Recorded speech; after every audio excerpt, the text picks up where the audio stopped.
অন্তর্বর্তী সরকার দায়িত্ব নিয়ে অর্থনৈতিক পরিস্থিতি জানতে শ্বেতপত্র তৈরির উদ্যোগ নেয়। তাতে উঠে আসে গেল সরকারের সীমাহীন লুটপাট ও অনিয়মের তথ্য, যেখানে বলা হয় আগের সরকার অর্থনীতিকে ফুলিয়ে ফাঁপিয়ে দেখাতে জিডিপির প্রবৃদ্ধি বেশি দেখিয়েছে।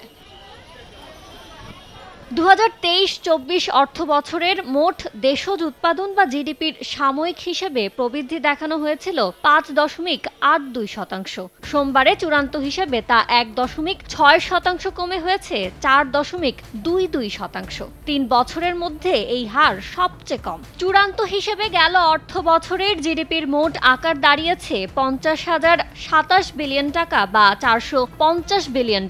সাময়িক হিসেবে দেখানো হয়েছিল ৪৫৯ বিলিয়ন।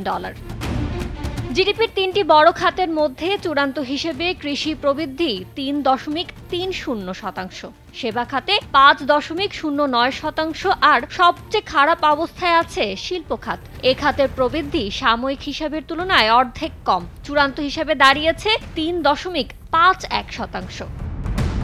গেল অর্থ বছরে সরকারি বেসরকারি মিলিয়ে বিনিয়োগের অনুপাত ছিল জিডিপির ৩০.৭০%। অন্যদিকে দেশজ সঞ্চয়ের পরিমাণ ছিল জিডিপির ২৩.৯৬%।